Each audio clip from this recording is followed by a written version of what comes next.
I'm 35 male, have always been the kind of guy who doesn't pick fights over every little thing. Not because I'm weak, just because I believe in choosing my battles.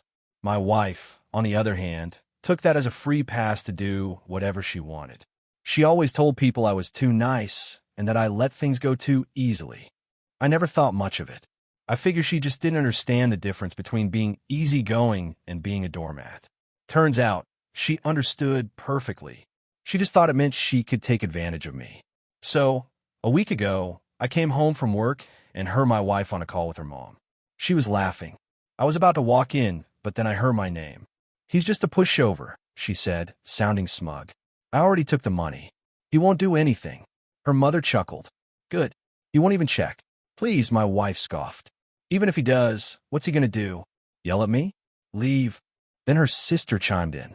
"Exactly. He won't do anything. You're set, sis." I just stood there, frozen. My money. She had taken my savings. The money I had been putting away for years, planning for a future, a house, maybe even a business. And she just took it because she assumed I wouldn't fight back? I didn't even feel angry at first. Just cold, detached, like my brain was clicking through a checklist.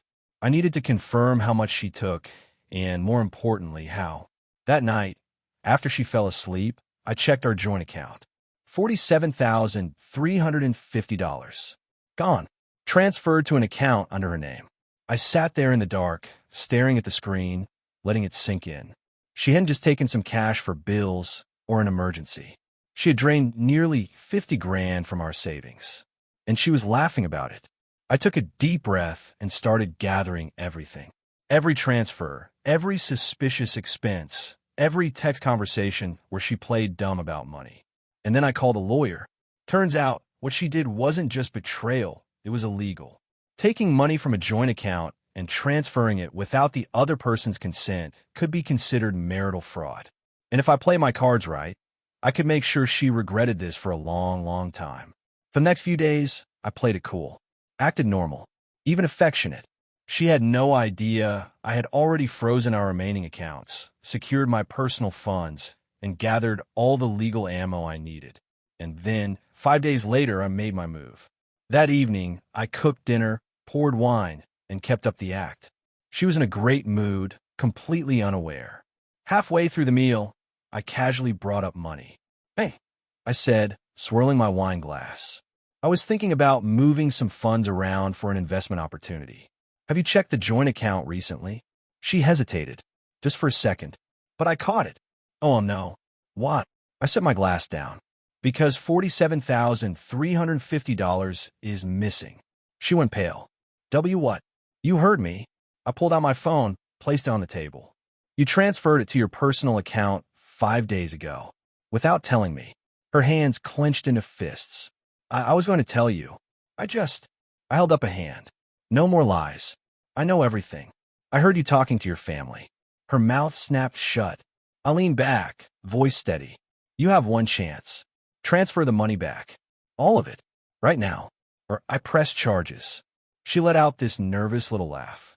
"Legal action? Against your own wife?" I smirked. "Against a thief."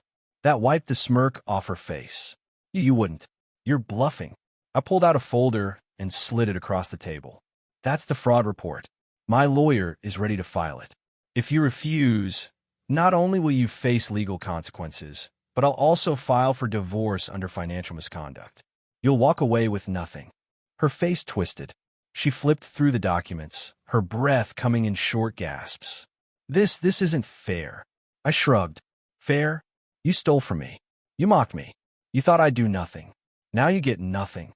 She was full-on panicking now. "I needed that money." "For what?" I asked. "A shopping spree? A secret getaway?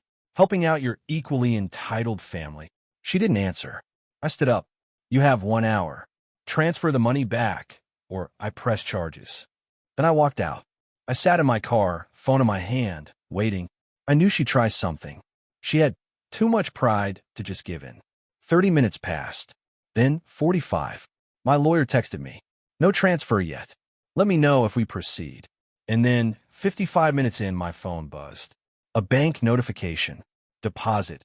$47,350. I exhaled slowly. She had done it. But I wasn't done. I walked back into the house to find her pacing, furious. Are you happy now? She snapped. I nodded. You returned what wasn't yours. That's a start. She scoffed. Oh, don't act all righteous. You just wanted to humiliate me. I tilted my head. You humiliated yourself. You thought I was weak. You thought you could steal from me, laugh about it, and walk away without consequences. Her eyes burned with resentment. So what now? You got your money. We pretend this never happened. I let that question hang in the air before finally answering. No. Her face fell. You crossed the line, I said, voice calm but firm. This marriage is over. She blanched. Wait, what? I pulled another document from my bag and placed it on the table. Divorce papers. I already had them drafted. I'm filing under financial misconduct.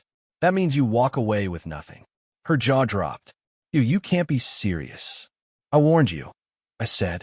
You chose greed. You chose betrayal. Now you live with the consequences. She lunged for the papers, flipping through them frantically, breath coming in short gasps. This isn't fair. I chuckled. You keep using that word. But you weren't worried about fair when you stole from me. She tried everything after that, crying, screaming, guilt-tripping. Even tried getting her family involved.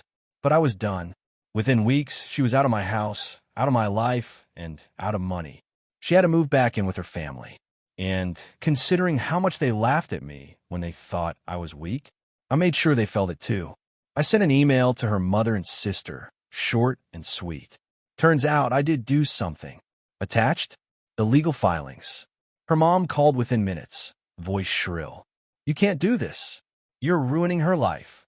I smiled. She ruined it herself. Then I hung up. Never mistake kindness for weakness. Oh, and if you like this story, hit that subscribe button. Unlike my ex, I actually appreciate support.